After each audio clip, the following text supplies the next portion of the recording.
What's up, guys? We're going to talk a little bit about bunting today, some of the misconceptions and how to bunt like a professional player, okay? The first thing that we want to do on any bunt, whether it be a squeeze or a sacrifice, we always want to make sure that when we square, we're going to be in front of the plate, okay? So I don't want to say move up in the box. For younger players, definitely go ahead and move up in the box. For older players, see where you're at. A lot of guys can set their foot at the back of the plate and still be in a good spot for when they square around. If they bump the ball straight down, it's going to be in fair territory. And that's the reason why we want to make sure we're in front of the plate, is that if it goes straight down, we're still going to be in fair territory, okay? The next thing is we're not going to obviously square around like some guys were taught when they were younger. Professional players, when they go to bunt, they just take the bat like as if they were swinging it, and then they're just going to pivot that back foot, kind of get into a nice athletic position, good chest over your toes, body angle on the balls of your feet, and then you're going to get this bat out. Now, one of the big misconceptions that I hear is a lot of coaches will say, make sure you keep that barrel straight up, okay, like this. And realistically, that's not going to happen when you're not going to be bunting a ball with this big of an angle on your bat, okay? Realistically, you can start here. I like starting here because it keeps you above the ball if you do miss.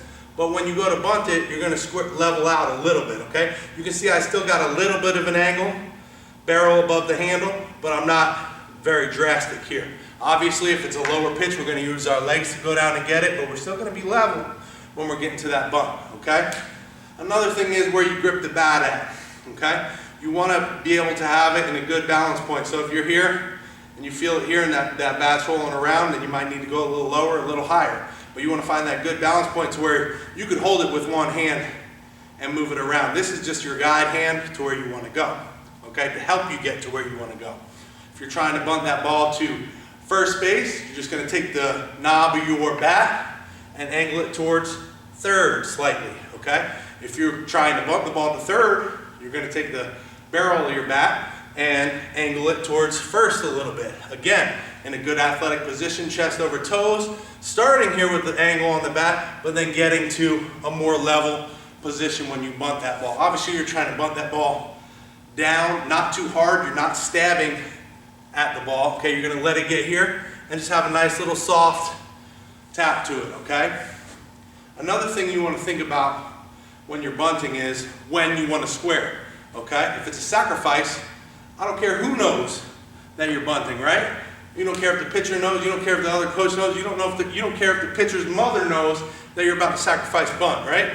Go ahead, square early, get that bat out, get into a good position, okay? One thing I forgot to mention was you want to get your eyes behind that bat, okay? Now, this is for experienced players only, because if you foul that ball back, you could get yourself right in the nose, okay? So you got to be precise, you got to be good, you got to do a lot of practice to make this work, okay? But you want to stay right behind that barrel when that ball is coming in, all right?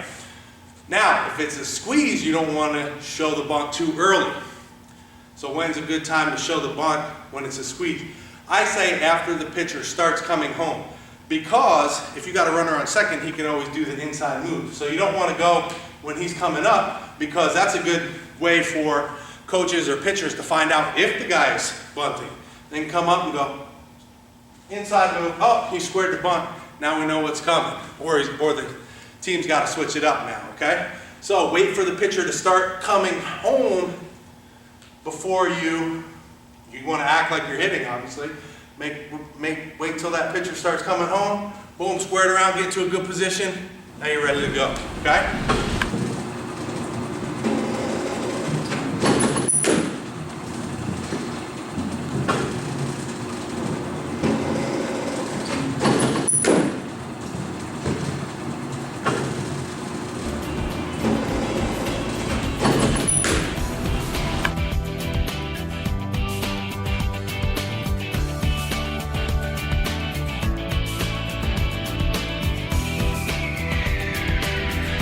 If you found this video helpful, please subscribe and then join the free newsletter at yougoprobaseball.com.